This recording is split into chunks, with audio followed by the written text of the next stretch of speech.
Numa operação global, quando você tem N equipes e times, é muito comum você ter que tomar decisões colegiadas, né? Ou seja, você não é o único responsável por aquela decisão, mas você tem que envolver times diversos, de diversas competências. Redcast. Olá pessoal, sejam muito bem-vindos a mais um Redcast, seu primeiro podcast de cibersegurança do Brasil. Para quem não me conhece, Eduardo Lopes, CEO aqui na Red Belt Security.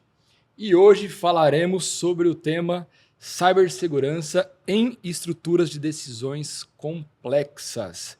O que significa, em outras palavras, como CISOs de multinacionais escolhem o que proteger, como proteger, quando proteger e daí em diante.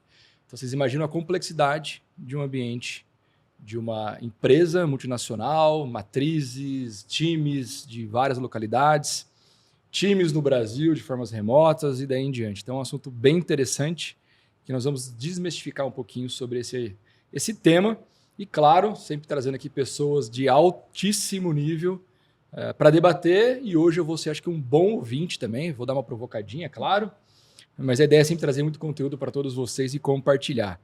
Aqui ao meu lado, Edmilson Santos, gerente de segurança para Américas na Yara International. Edmilson, muito obrigado por ter aceito o convite de estar aqui conosco. Obrigado, é um prazer estar aqui. E vamos lá, tem bastante coisa para a gente compartilhar aqui. Maravilha. Daiane Almeida dos Santos, CISO na Europe Assistance Brasil.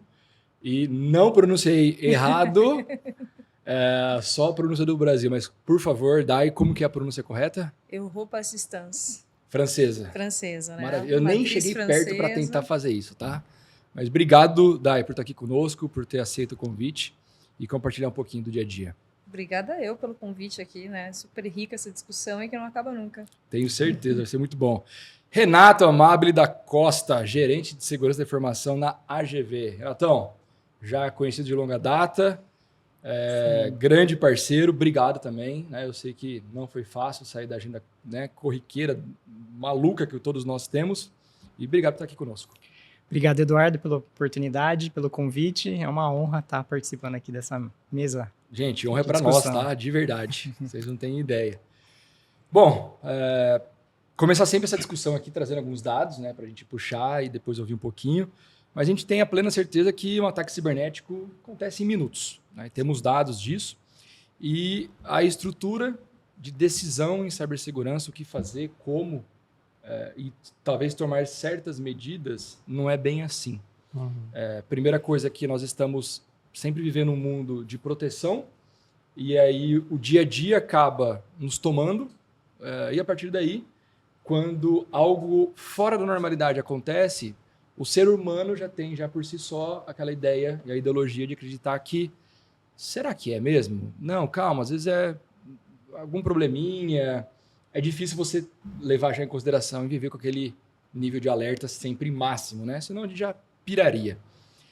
E é dos grandes desafios, eu acho que mais ainda para quem de fato lidera segurança em operações de fronteiras cruzadas, que é o caso de vocês. E aí, só trazendo um dado bem interessante, né, quando a gente fala de velocidade do risco, o Verizon Data Breach Investigation Report de 2025, ele analisou em torno de 139 países com incidentes reais. E aí houveram países, eu li no relatório também, que eles analisaram 15 incidentes reais, outros foram mais de 50 e daí em diante. E reforça que, né, os padrões atuais exigem respostas imediatas. Credenciais roubadas foram o vetor de acesso inicial em 22% dos casos de todos esses ataques. Exploração de vulnerabilidades foi responsável por 20% dos comprometimentos de dados, tendência que cresceu 34% em relação ao relatório anterior, e dispositivos VPNs representaram 22% dos vetores de exploração, ou seja, as credenciais válidas sendo utilizadas em dispositivos, VPNs e outras frentes. E hoje nós entendemos que quando a gente fala dessas credenciais, acaba sendo uma baita entrada de vetor, porque eu estou falando de credenciais válidas, certo? E o relatório da Voice of the CISO Report 2025 mostra que 86% dos CISOs brasileiros prevêem ataques cibernéticos preocupantes neste ano, ao mesmo tempo em que precisam operar dentro de estruturas globais de decisão. A previsibilidade técnica existe. né? A gente sabe ali o que a gente precisa tecnicamente. O desafio está, de fato, em alinhar resposta e decisão em estruturas organizacionais complexas. E aí tem um outro relatório, prometo que é o último, já vou vir com a pergunta, do Cyberscope de 2025, mostrou que grupos de ransomwares conseguiram movimentações laterais em 48 minutos depois de entrar no ambiente. O caso mais rápido foi registrado com 27 minutos. Acessou o ambiente, fez movimentações laterais, escalações de privilégio e conseguiu comprometer. E a exfiltração de dados mais veloz foi de 4 horas e 29 minutos. Ou seja, meio período aí, talvez. Talvez um almoço com uma reunião emendada ou 2 reuniões. Os dados da empresa foram extraídos, exfiltrados.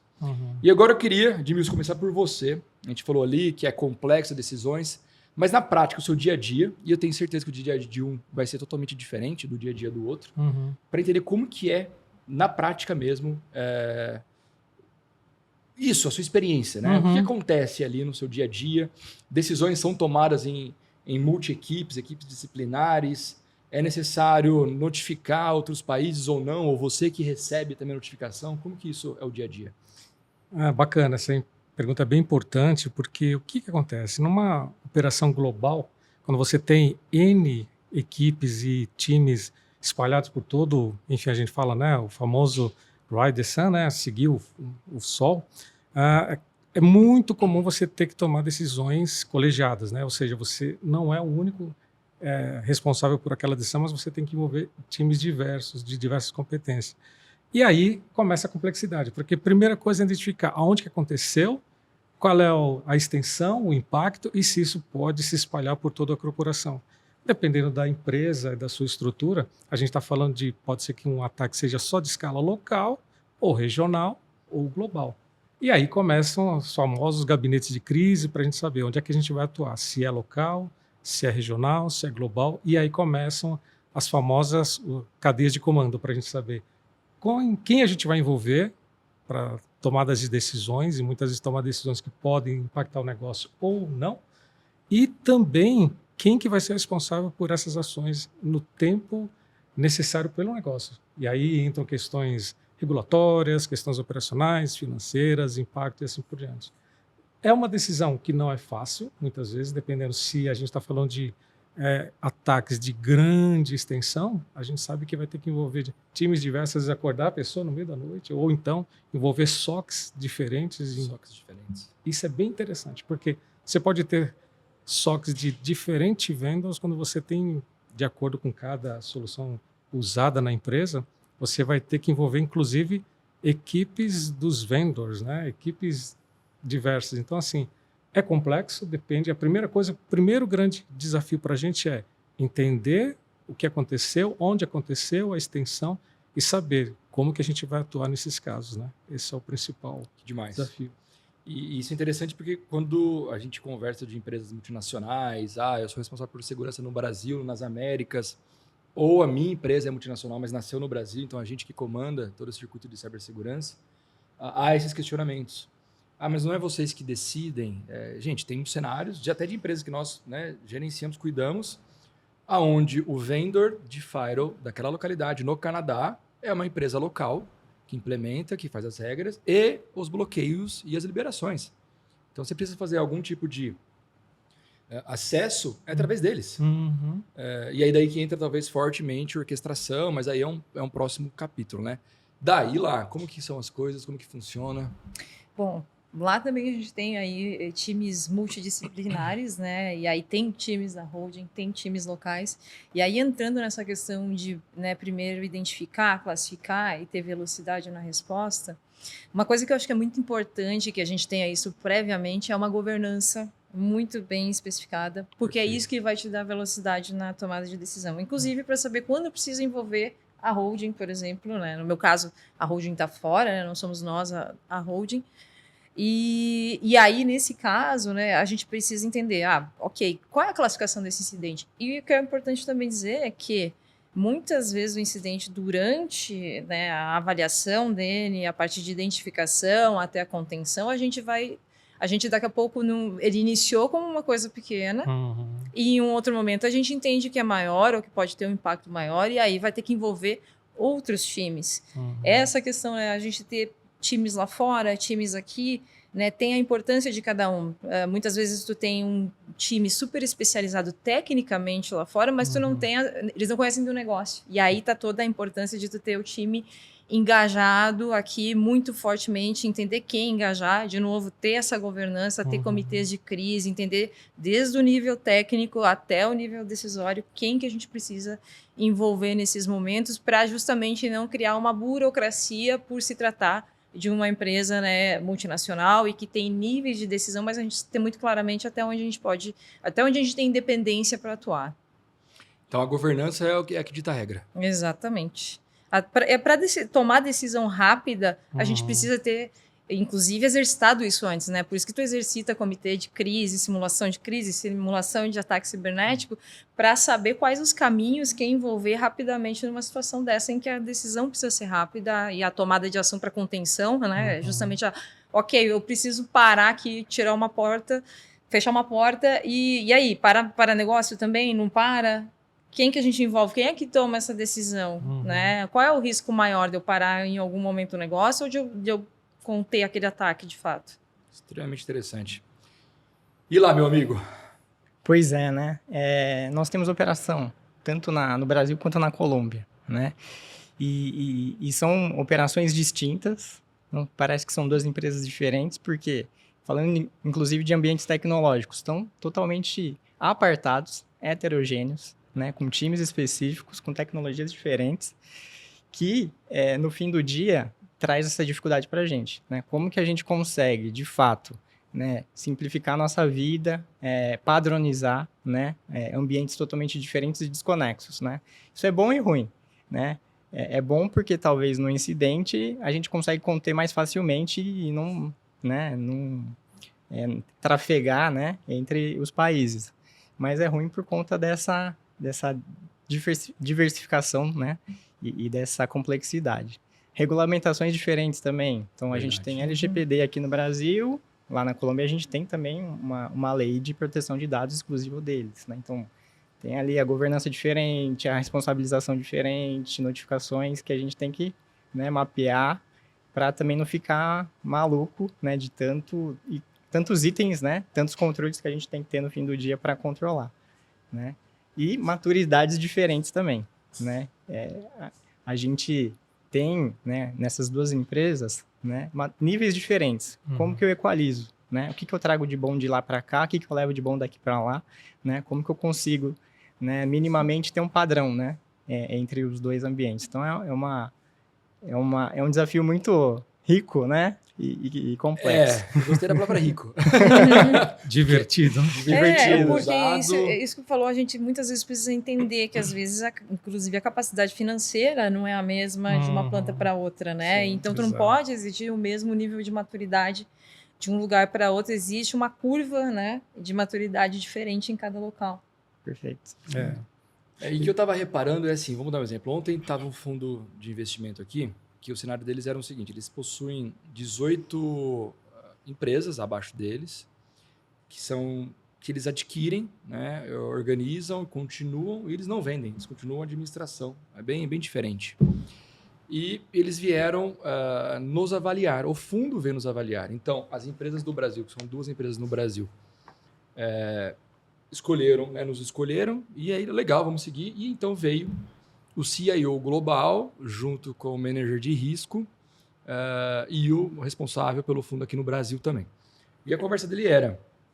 Edu, nossa ideia é assim, analisar os 18, né, as 18 organizações, só que quando fala de governança, quem manda somos nós lá, nos Estados Unidos. Eu falei, mas como que funciona essas outras 18, as outras 16 operações? Ele falou, cada um tem o mérito para escolher a sua própria. A do Brasil, a gente estava pensando em manter conosco lá nos Estados Unidos. E aí estamos aqui conhecendo vocês, que super legal, aquela coisa toda, o negócio, né, se estendeu. E eu falei, mas me explica melhor. Vamos supor que lá no Canadá, em Londres, no México, cada um tem sua própria forma de atuar. Ele falou, literalmente. eles vão, né, passam por toda a parte de um assessment, risco, daí em diante, eu entro em governança, e aí eu dito a regra como que funciona a governança dessas empresas. Por elas não serem conectadas, o risco é menor. Mas tem que ter um mínimo de governança que eu defino. Eu falei, e para você gerenciar todas elas? Ele falou, nem quero. Ele falou, nem quero. A resposta foi rápida. Rápida. Ele falou, não quero, não é nosso interesse. Nosso interesse é garantir que ela não vai gerar um prejuízo devido a um ataque, né, um cyberataque, uma parada, ransomware, pagamentos, daí em diante, e que atenda os mínimos requisitos. E eu achei aquilo super interessante. E aí, enquanto a gente atende talvez alguns setores financeiros que são multinacionais, é totalmente diferente. A regra sai do Brasil para essas outras localidades subsidiárias e ponto final, o SOC integrado e daí em diante. Só que você tem um problema de comunicação, horários, os vendors locais, que mesmo assim você tem plantas diferentes. E a hora que eu olho para a indústria, de algumas também, né, multinacionais que a gente atende, Brasil que dita a regra, só que em cada localidade dita a regra da governança apenas também. Cada localidade tem total liberdade. No seu ponto de vista, Dai, qual que é o mais favorável? Né? Hoje você atua na parte de governança. Então tem a governança da empresa inteira, do grupo inteiro, e cada um faz ali o que, não o que bem entender, mas visando a sua própria planta. Esse é o melhor cenário? Ou teria algum outro cenário que você enxerga que facilitaria esse dia a dia? Eu acho que a gente pode ter algo híbrido nesse Perfeito. sentido, tá? E é o que eu tenho experienciado. Por quê? A governança ela é importante justamente para isso. Eu tenho regras muito claras, então eu sei que o meu sistema de gestão de risco, de avaliação de risco, dos comitês para quem eu preciso reportar aí, principalmente quem pode aceitar risco, né? Que é o apetite ao risco, isso está muito bem definido. Então eu sei que não interessa em qual unidade, se eu tenho governança e ela está sendo seguida, eu vou saber que o risco está endereçado e quem tem o poder de tomar a decisão sobre esse risco está tomando a decisão, né? Ou, inclusive, se ele precisa subir isso.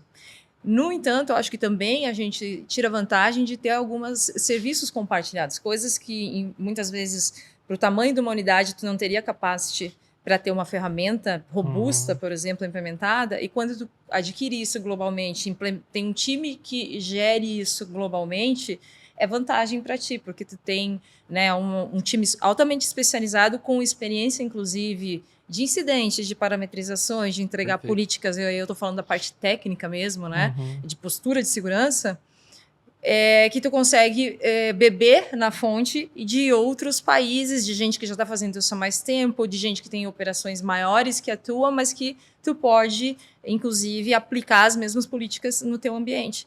Né? Ou, por exemplo, a gente, né, falando aqui globalmente, os incidentes, eles são compartilhados, a gente sempre tem um exercício depois, independente do país, né, de onde a gente teve um incidente, onde se pega os lessons learned, e também muitas das ações que são saída desses incidentes, né, como ação de remediação, elas são aplicadas para as outras unidades também. Então, a gente já viu que tinha um gap ali, né, caiu para um país específico um incidente, mas a gente já vai aplicar a melhoria para todos. Então, eu acho que é importante essa independência, porque tem coisas que não são do interesse do grupo ou não são realidade no grupo. Vou dar outro exemplo. A gente tem no Brasil o WhatsApp, o uso do WhatsApp ele é muito forte. Lá fora já e a gente hoje já tem players de e-commerce fazendo venda totalmente pelo WhatsApp. Perfeito. Lá fora, isso não é uma realidade. Eles usam mal e mal para comunicação, mas não tem o mesmo perfil que tem no Brasil. Então, não é um risco para eles, como pode ser um risco a depender do nosso negócio aqui. Então, acho que a gente sempre tem que fazer isso, entender aonde que a gente pode aplicar uma política global, mas também dar um nível de autonomia para as unidades, né, para que elas não travem no que elas precisam tomar a decisão e proteger o seu ambiente. Nossa, isso é bem legal, porque mostra uma descentralização seguindo o modelo, né? Mas, ao mesmo tempo, você tem a independência, né, dentro dos limites operacionais de governança ali de cada região, de cada planta, né? Muito legal isso aí, bem legal mesmo. Muito diferente de lá? É bem parecido, mas no nosso caso a gente fala, né?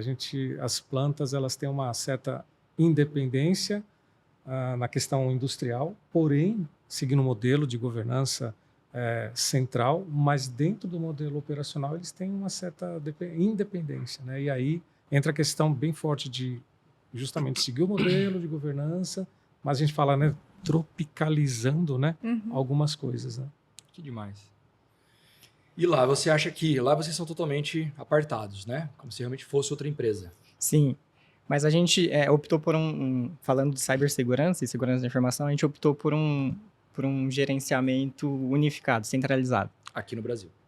Aqui no Brasil, exatamente. Então, alguns serviços, né, que a gente possui, que a gente teve a oportunidade de contratar, né, a gente já aplicou essa simplificação e essa unificação. Então, nosso serviço de SOC, nosso serviço de CSIRT, gestão de vulnerabilidades, né, Threat Intel, enfim, a gente consegue, né, de uma forma única, né, com um único parceiro, com um único playbook, né, com regras específicas, com alertas e eventos específicos, né, centralizar para tentar facilitar a nossa vida, né, no dia a dia. A gente tem essa oportunidade, né, diferente de vocês. E o que a gente conseguir, de certa forma, ter um padrão mínimo de configuração, a gente tá indo por esse caminho, né, e é óbvio, sempre levando em conta a regionalização, né, o que é específico de cada país, né, o que a gente consegue atribuir, né, de melhorias que foi ali um sucesso na Colômbia, por exemplo, pode ser que não seja tão bem-vindo aqui no Brasil. Então, exatamente, a gente tem essa preocupação também, né, na hora de fazer um treinamento, né, fazer o treinamento em espanhol também, né, a gente tentou fazer um treinamento em português com a legenda. Não deu certo. Não vai. Não deu certo. Então, é todo tipo de barreira, né? Agora, falando disso, a gente entra, né, em War Room, e aí a gente tem, né, no Brasil, por mais que já seja uma realidade, principalmente quem é da área técnica, precisar do inglês, ainda assim a gente tem dificuldade de conseguir pessoas, né, com inglês que consiga se comunicar, entrar de fato numa sala, e aí quando eu estou falando de War Room, eu tenho todo mundo falando inglês, mas eu tenho indiano, francês, italiano, americano e brasileiro, né? Os diversos sabores de inglês, né? Exatamente. Aí você imagina a comunicação no momento de crise, de fato, todo mundo no nível lá em cima, né? Então fica difícil o entendimento. E vocês acham que essa parte, quando a gente fala dessa governança centralizada, a governança sim, né, operação descentralizada, a governança ela pode subir a régua da empresa como um todo? Porque se eu estiver falando de um país que a governança vem dele, e ele tem um nível de maturidade em cibersegurança muito maior do que outros, pode ser uma verdade. Ou não, ou talvez eu vou gerar talvez um trabalho maior desnecessário, porque se eu vier de vamos supor, minha empresa está localizada, sediada em Londres. Eu tenho GDPR lá, eu tenho outros níveis de regras um pouco maiores. Vou jogar para a Colômbia, que já não tem algo tão complexo. Eu vou estar elevando a barra ou talvez eu vou estar gerando uma complexidade maior desnecessária? Então, são perguntas que eu fico me fazendo e eu não tenho uma resposta, tá? E o que você acha, Edmilson? Eu acho que, pensar no nosso modelo aqui, eu vou usar até alguns modelos de outras empresas que já trabalhei. O modelo de governança tem que ser único.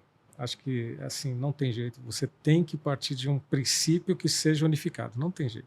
Como se fosse uma política de regras, de ética, de uma cultura da companhia, certo? Exatamente. Então, assim, você parte de um modelo unificado. A partir daí, você vai lá dentro da realidade de cada operação. Ok, esse é o modelo mínimo, a gente fala, né, um baseline mínimo, nós temos que ter isso aqui. Abaixo disso daqui é inaceitável, porque aí você começa a comprometer a operação. Então, o modelo ele vai dizer para você, olha, você aceita esse nível de maturidade, esse é o mínimo. Posso subir mais, mas descer eu não posso. Perfeito. Porque senão eu vou estar comprometendo não somente aquele pedaço da operação, mas talvez toda a operação. Está de acordo também? Eu concordo com isso. Acho que a gente tem algumas exceções que a gente precisa tratar, porque justamente isso, a gente tem diferenças muitas vezes de legislação ou de mercado, né? Então, até culturais, né? Às vezes, tu simplesmente não está pronto para responder àquela determinação que venha de uma holding, de um sistema de governança mais robusto, de uma regulamentação mais robusta. Então, tu precisa adaptar isso. E aí, nas próprias políticas, a gente já prevê, ok, tem waiver, né? Tem a gente chama ou assunção de risco, ou carta de risco, né? Tu vai aceitar esse risco, mas por um tempo determinado. Tu tem que aceitar isso já com um plano de ação, né? Ou, em alguns casos, pode não ser aplicável, mas a gente vai ter que estar muito bem embasado, né? A gente tem aqui Eu vejo muito isso justamente porque a Europa ela sempre está, né, um passo à frente da gente no que diz regulamentação. Assim Concordo. foi. Quando entrou a LGPD no Brasil, eu já estava lidando com a GDPR. Que é uma cópia ali, muito, Exatamente. Né? Assim, desculpa falar Agora, cópia, mas é uma coisa muito exatamente. parecida, baseada. Agora, em janeiro de 25, entrou o DORA, né, para as empresas, né, de instituições financeiras, né? E aí, né, no contexto que eu vivo hoje, na verdade, o nosso grupo é um grupo francês, mas que ele é de uma seguradora. Então, a seguradora, ela traz, né, para todas as empresas do grupo o mesmo nível, né, de controle, de governança que ela espera das unidades dela, isso para o grupo, mesmo que seja uma empresa não regulamentada. Então, isso é bom, mas a gente precisa ter os meios de tratar as exceções, né? E até para tratar a exceção, ok, já tenha uma regra clara de aonde que a gente vai tomar essa decisão e por quanto tempo também, né? O que é aceitável ou não, né? Exatamente. E Colômbia, como que é o nível? Assim, porque você conversa com bastante profissionais de lá, certo? Bastante. O que é prioridade para nós aqui? É a mesma prioridade para eles lá? Nível de risco? Eu entendo que a gente não tem muita diferença, não. Mesmo para a gente ser países latino-americanos, com culturas parecidas, vizinhos e tudo mais, não tem tanta diferença como se a gente pegasse ali uma Europa, né, que tem, né, governança muito forte, apelo reputacional. Apelo reputacional, isso é muito bom. Né? A gente não tem. As nossas operações são as mesmas, né? Logística. A gente não pode parar. Então, Literalmente. nosso business, né, é 24/7 e eu não posso impactar a operação. Então, quais são as nossas preocupações? Continuidade. É basicamente isso. Então, a gente é meio que não tem essa dificuldade no nosso dia a dia. Né? Que demais. A gente vê isso. E, Dai, você já passou por situações, você repara que eu tô curioso, né? Porque eu adoro essa situação, esse tipo de assunto, em específico, quando a gente vê, às vezes, que bate cabeça em alguns momentos, né? Por mais que eu tenha uma governança, isso com governança, né? Imagina se não tivesse uma governança muito bem clara.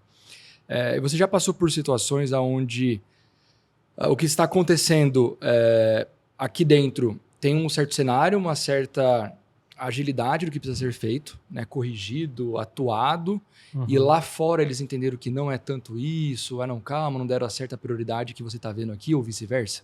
Já passou por situação desse tipo? A gente tem esse tipo de situação e o que eu acho que a gente precisa ter, né, para conseguir tratar isso? Primeiro, antes dessa situação, tu precisa conhecer muito bem os meios, né? Porque eu já vi em alguns casos situações onde existe uma distância, né? Na hora que eu preciso acionar ou escalar um problema, e aí entra de novo a governança, eu não sei quem é a pessoa, quem é meu par lá fora, ou quem lá fora eu preciso acionar para conseguir dar agilidade para o que eu preciso aqui do meu lado. Então, a primeira coisa é que tu tem que ter canais muito fortes com o time de fora, entender quem é quem, qual é a escalada, né, de decisão lá fora, para poder acionar as pessoas certas. Perfeito. E aí dar a agilidade que precisa, porque minha experiência é que sempre que eu consegui chegar nas pessoas certas, eles entenderam, né? E óbvio, aí tu tem que dar toda a questão do contexto do negócio aqui. E acho que empresas que estão presentes em muitos países, elas estão acostumadas a isso, a ouvir, Entendi. a entender. Porque não já vir com um nível de negativismo ou até de olhar para o Brasil e falar, mas será que eles sabem o que eles estão fazendo? Porque, assim, já vi gente reclamar disso daí, né? E, gente, comparando a gente com outros lugares do mundo, o nosso nível de tecnologia, cibersegurança, profissionais, assim, é outra pegada, tá? E a nossa complexidade, né? Eu já vi, né, gestores, para dar um pouquinho da dimensão para o pessoal de fora, mostrando assim, pegou o mapa do Brasil e colocou um país da Europa, né, comparado com cada estado do Brasil, para entender, olha o que a gente precisa gerir aqui, né, no sentido de cobertura, onde a gente precisa chegar, e aí a gente está falando do digital, né, então não é tão simples assim, até quando a gente vai, temos alguma ferramenta, né, que é exposta, precisamos colocar aí as camadas de proteção, múltiplo fator. É simples eu falar que eu tenho, de repente, né, um parceiro que está num canto do Brasil, onde mal chegou a internet, e eu estou dizendo para ele que ele tem que usar isso também. não é o mesmo cenário de grandes centros, né, e de cenários totalmente digitais. Então, tudo isso precisa ser muito bem exemplificado, e é isso, de novo, né, eu acho que o CISO ele acaba trabalhando com gestão de risco o tempo todo, porque basicamente tu não vai conseguir fechar tudo o tempo todo, tu vai precisar sim identificar onde é que está o risco e qual é o risco que, ok, aqui o risco é menor e dá para a gente conversar com o negócio para seguir com uma solução diferenciada para aquele contexto e onde não é aceitável tomar risco. A gente brinca lá na empresa que a gente fala que as pessoas de cibersegurança são juízes de paz, porque todo dia tem uma causa nova com diferentes atores e sempre tem aquela questão, quem é mais importante, onde eu devo atuar, quem é o, né, enfim. E quando a gente fala nessa questão, a comunicação é tudo, né? Então, assim, realmente Exato. o CISO, a habilidade que eu vejo hoje, principal é saber comunicar de forma simples, rápida, prática, para que as pessoas entendam e possam participar da tomada de decisão. Né? Vocês já pararam para pensar, e é um elogio para vocês na situação que vocês estão, tá? De situação que eu falo de empresas multinacionais, né? Outros pares em outros países. O quão mais próximo vocês estão do negócio e da fala de negócios do que de outros CISOs? Por que eu estou dizendo isso? Na hora que você vai conversar com um CISO de um outro país, por mais que em algum momento você já precisou fazer uma amizade com ele, correto? Um contato, um network para ele te atender, porque ele também tem prioridades iguais ou piores, né? E nesse momento que você precisou fazer todo esse network, essa conversa, você precisou falar do negócio, explicar o negócio do Brasil, falar do negócio, entender aqui para poder explicar para eles lá, entender como que eles fazem lá para traduzir para cá. E não, vocês saíram há muito tempo já de fazer a tradução do negócio. Vocês já sabem fazer a tradução do negócio. Vocês sentem isso no dia a dia de vocês? Ou vocês não pararam para fazer essa reflexão ainda? Puxado, né? Porque assim, aqui sentam muitas pessoas. E nós já tivemos conversas aqui de como fazer ou como ensinar, ter essa conversa com o negócio e pegar a cibersegurança e tirar do blocker, tirar do cara facilitador, que você aí também já passou essa conversa, para entender como que pode ajudar o negócio. Né? De falar, olha, o que eu estou fazendo aqui não é proteger contra hackers, atacantes, criminosos. Não, é algo a mais. Mas vocês já pararam para ter esse sentimento de, opa, já, né? Hoje de manhã eu tive essa conversa. Sério? Porque Fala mais, fiquei curioso agora. Hoje de manhã eu tive reunião com o meu CISO, né? Eu tenho um CISO global.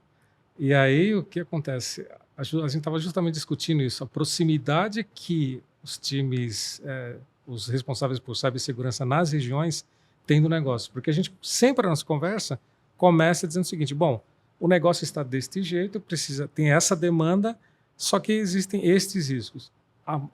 A conversa muda totalmente de tom. As pessoas param para te ouvir. Se você vem falando, não, porque tem uma dificuldade técnica e tal, mas quando você chega assim, então, olha, nós temos aqui uma planta operacional que hoje a gente está produzindo tanto, toneladas, atendendo tantos clientes, faturando tanto, e a gente está com risco aqui. Caso ele se materialize, a gente pode ter esse impacto ou essa perda e assim por diante. E a solução mais próxima é essa, a solução A, a solução B, a solução C, e assim por diante. Muda tudo. E resposta do meu CISO é o seguinte, vocês hoje têm uma proximidade muito grande com o negócio devido a justamente essa questão que a gente vem exercitando forçosamente, né? Como diz, né? De livre espancada à vontade, né? Exatamente, falando de negócios, a linguagem do negócio, todo dia, toda hora, todo instante. É isso aí. Que demais. A nossa turma aqui, na parte... Né, algumas pessoas eles estavam essa semana, acho que em Curitiba, depois de Joinville, e eles voltaram, né, encantados porque as duas plantas grandes que eles foram lá visitar, uma de energia e a outra de grandes motores e tudo mais, em ambos os casos, os executivos de cibersegurança pegaram ali uma hora e pouco para conhecer a planta, para levar. Então, assim, fizeram todo um passeio e a conversa não era sobre... Porque não tem, né? Chega um momento que você não vai falar sobre cibersegurança. Era sobre o negócio, sobre o que aquela planta gerava, quantidade que aquela máquina gerava, se aquela máquina parar, o que ela impactava. Então, eram coisas que um BIA da vida já estava muito bem, massacrado, lido, revisto.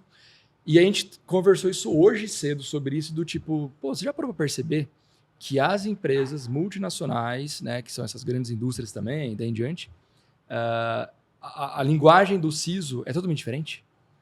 Porque ele fala do negócio já, ele já entende a dor, ele já sabe o que impacta, o que não impacta, e ele sabe aonde ele está na cadeia, né? Na cadeia de produção, que ele entra na cadeia de produção.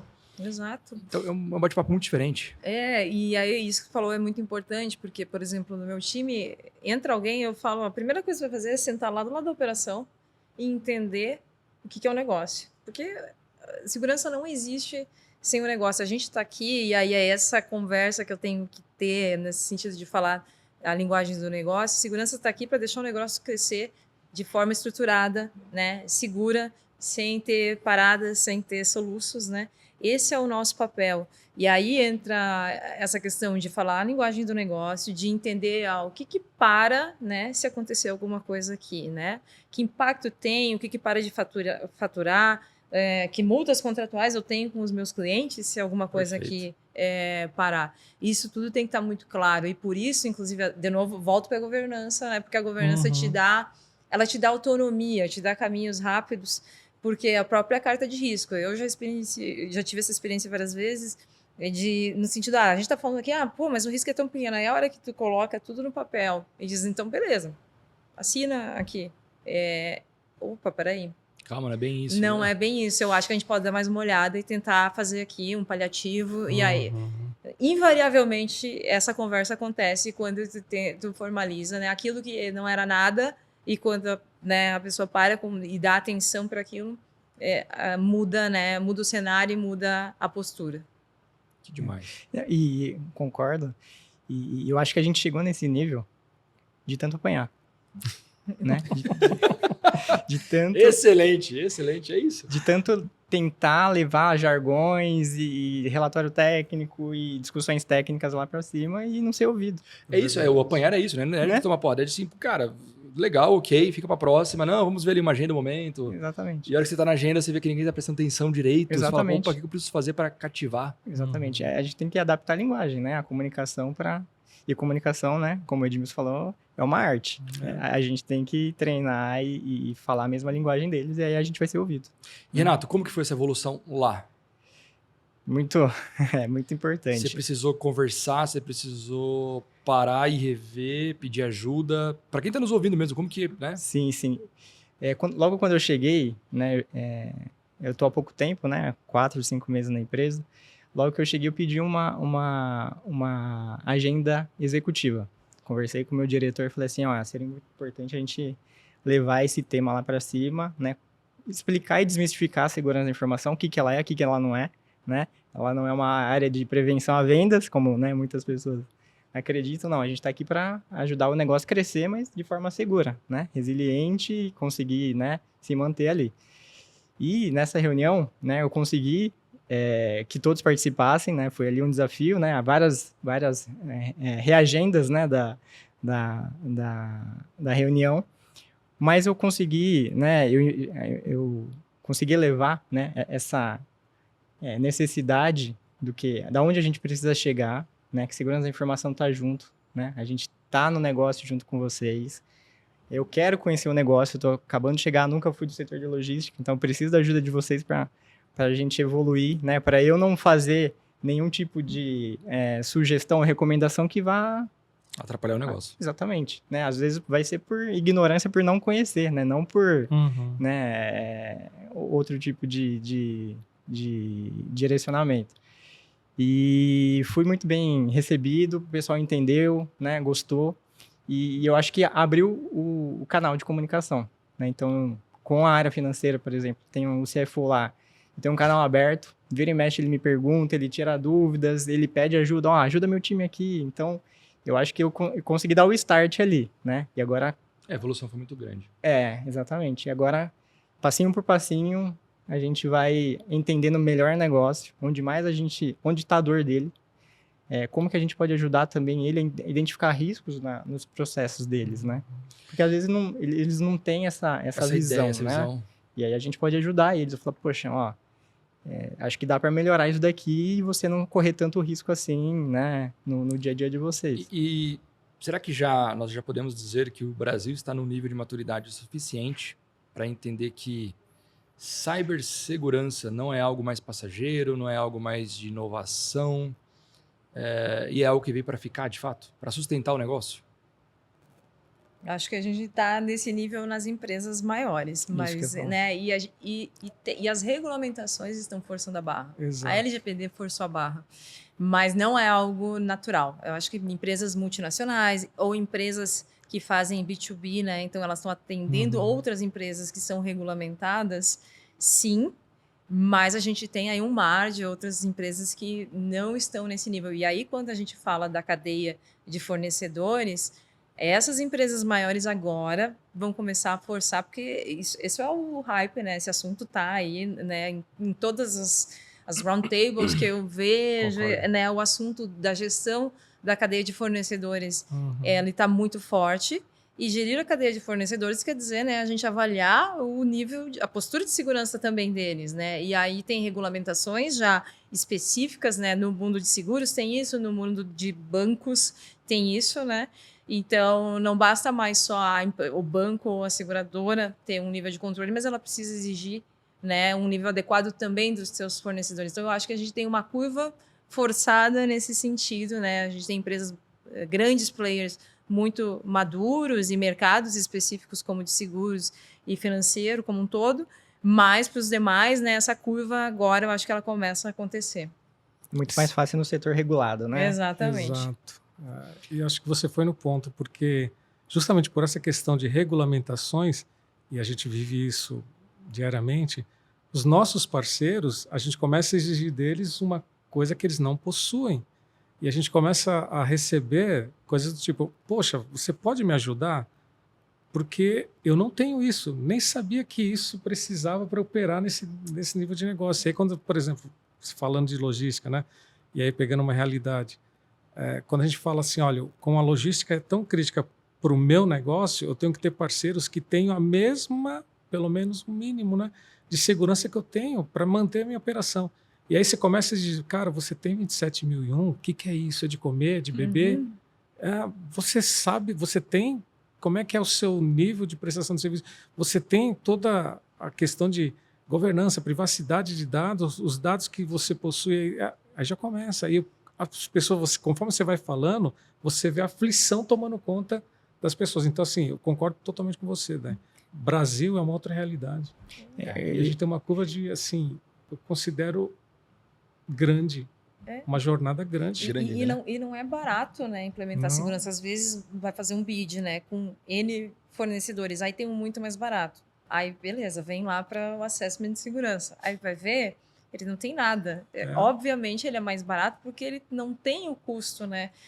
Que é o custo que envolve a parte de segurança. Então, é super importante. E aí, de novo, tá o nosso papel em trazer opções para o negócio. Ok, eu posso dizer, esse parceiro não tem, mas se ele é um parceiro estratégico, se eu não consigo que ele dá até onde que eu com vou mais ajudar? Ninguém, então, ok, daqui a pouco a gente pode subsidiar em uma parte para que ele implemente os controles, porque no final do dia a gente vai ganhar como negócio, como produto, como estratégia lá na frente.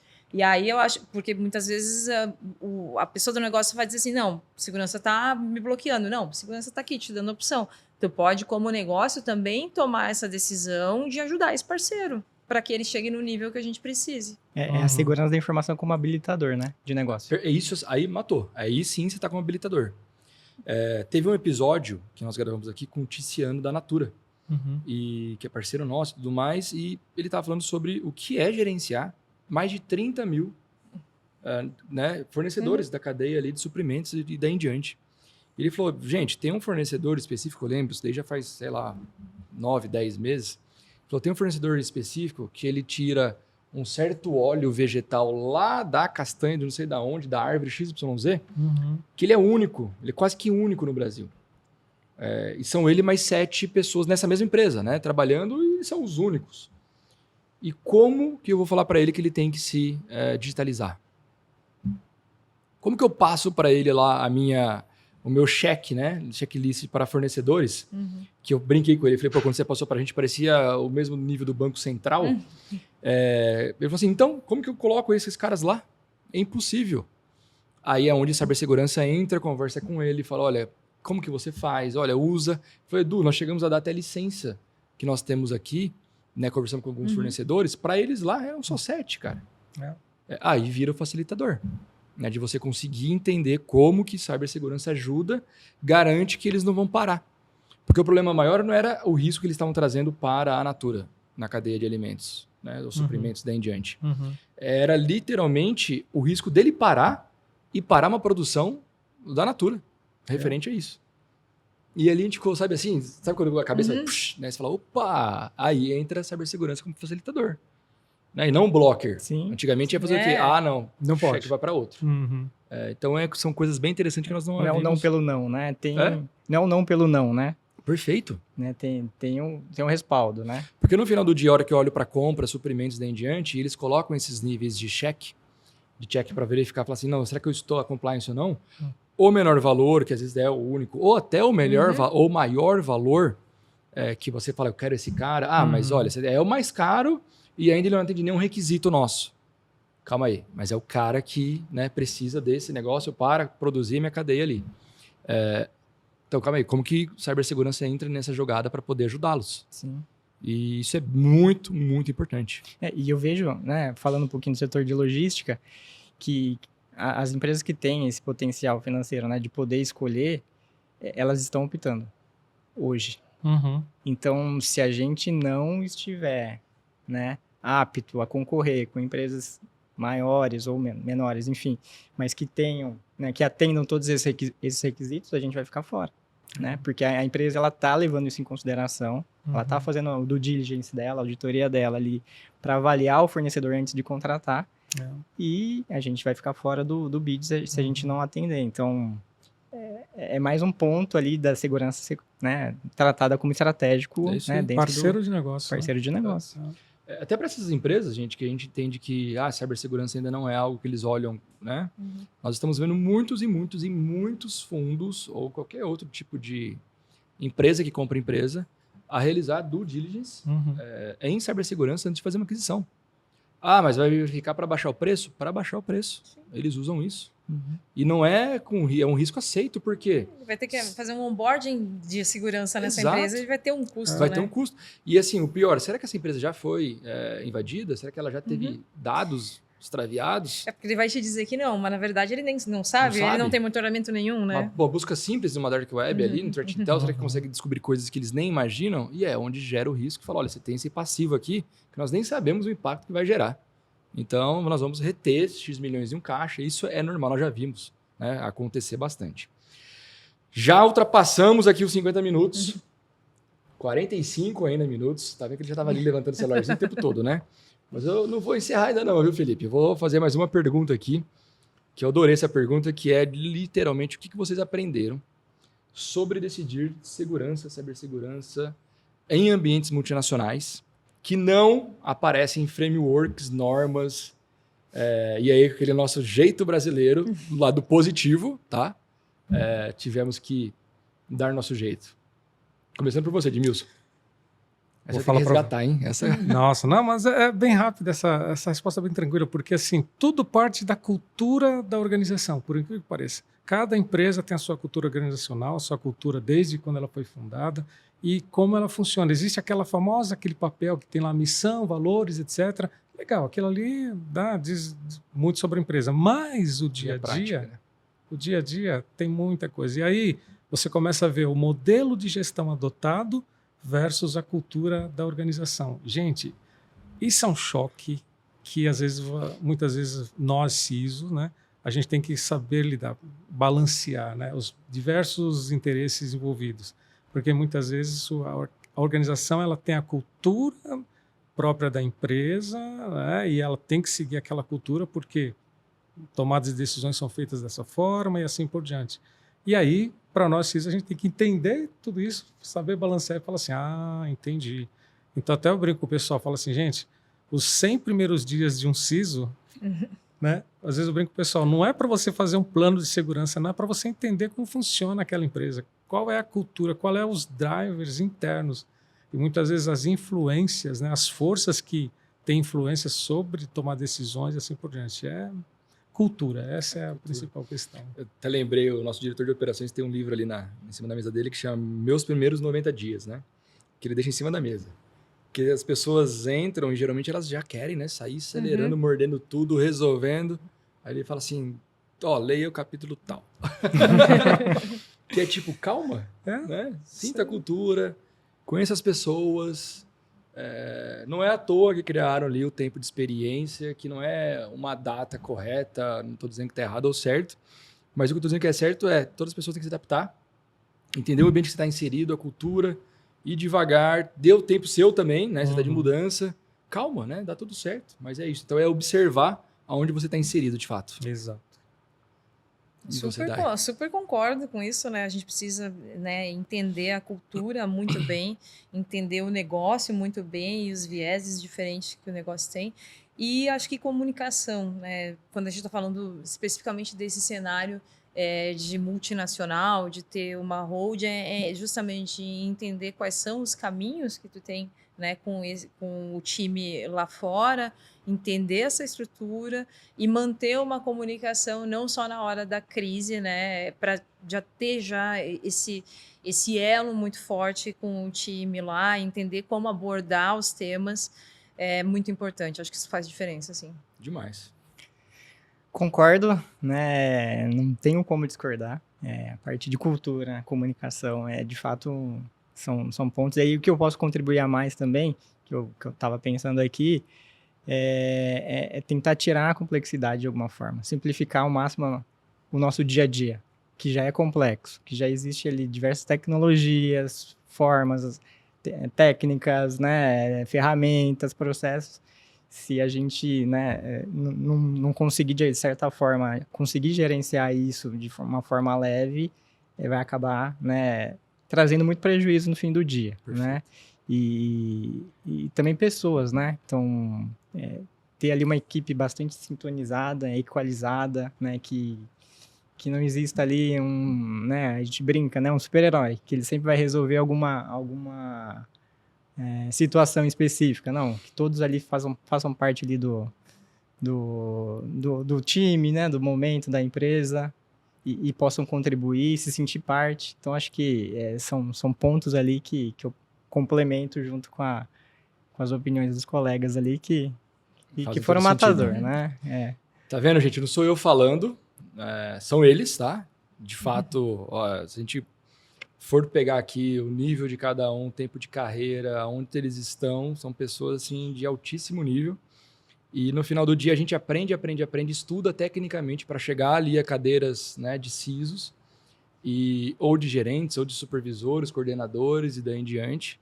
E o grande virada de chave é as famosas soft skills, são as famosas comunicações, entender o contexto que você está inserido, ouvir antes de sair falando. E aqui é um bom treinamento para isso, viu? Ouvir bastante. E a partir daí, né, com calma, com decisão, sem pisar no calo de ninguém. Quando o pessoal fala muito, né, o pessoal adora falar, politicagem, não é politicagem. É de fato você entender como é, né, entender pessoas, entender o momento certo de agir, com quem agir, como agir. É o soft skills. Exato. Então, tudo aquilo que a gente treinou é válido, mas não é mais ainda utilizado no nosso dia a dia, né? Aí a conversa, para estar na cadeira, na posição, né, que essas pessoas estão, tudo aquilo que a gente aprendeu, de fato, está aqui, é o que nos trouxe, mas não é o que nos vai levar até lá. De verdade, gostaria de agradecer muito Edmilson, Daiane, Renato, por estarem aqui. Vocês fizeram toda a diferença. Espero que tenham gostado. Muito. Opa. Voou também, né? Tem, 50 minutinhos. Verdade, né? Nem percebemos, né? Não percebe, né? Tiver falando. E sorte tem um cara controlando a gente ali, porque senão o negócio aqui ia 55 minutos. Então, de verdade, obrigado mesmo. Você que está nos ouvindo, nos escutando, nos vendo, espero que tenha gostado, bate-papo diferente e que vocês repararam que em 2026 nós estamos trazendo assuntos novos de segmentos de pessoas que fazem diferença no nosso mercado. E todo o histórico, né? Nós estamos aqui, acho que na 106ª gravação, edição. E, de novo, tudo isso para vocês. Espero que tenham gostado. E em breve temos mais. Grande abraço e até a próxima. Edcast.